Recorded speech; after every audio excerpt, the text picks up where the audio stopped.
Welcome to this new Addon Spotlight. In this Addon Spotlight we're going to look at the Lockheed Martin F-22 Raptor. Now we're currently at the landing facility of the space aircrafts in Florida. So here you can see the aircraft, right? So there are a lot of details on this slide.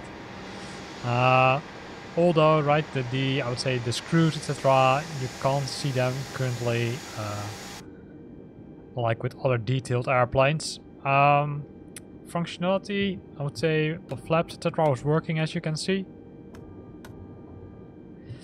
Also I would say, of course, the rodders are working, and let's go to the front of the aircraft. It also it looks pretty nice, pretty fast also. So let's have a look inside. Inside it's the cockpit. There's a lot of buttons. As you can see, not all the screens are nicely aligned yet. Could be due to the fact that I've installed some custom add-ons for cockpits. So there might be some work to do. As you can see, also some of the buttons are not working yet. But again, that could be due to the fact that it's a work in progress. So let's try to fly with it and see how it works, right? Not after we have looked at the other buttons here, right? You can see the throttle here. You can see the joystick. And some buttons here for the radio volume, the aux and the oxygen. And of course the battery. So the default buttons are working, but some of the, let's say, more advanced buttons like the radio buttons and these buttons, exterior lights working, formation lights working. Mainly these buttons are not all working yet. I think it will be added, but let's keep an eye on that. So let's take off and see how this aircraft flies. So we're gonna go and look from the back.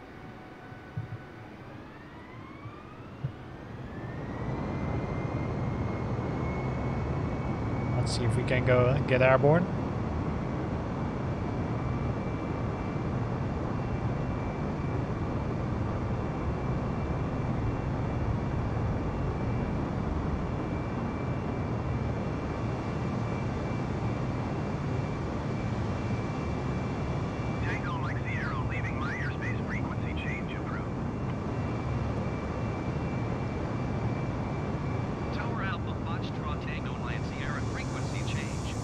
See, it's nicely flying, nicely increasing. Not sure if this aircraft has an afterburner, but if it's there, you won't see a lot compared to, for example, the other jets which are already, let's say, added to Flight Simulator. So do the gears up.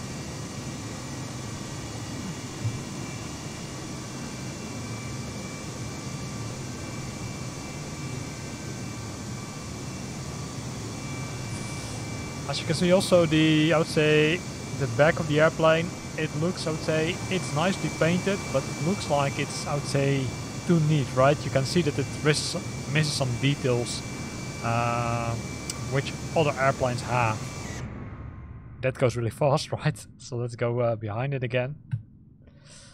Let's go inside the aircraft, if it allows me to do.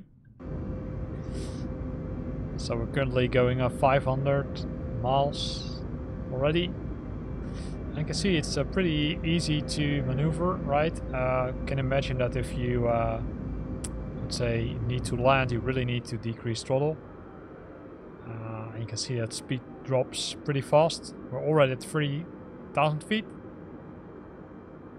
We're flying above beautiful Florida. So you can hear the sound of the afterburner. I think it requires some work to, I'd say, really show that the afterburner is working.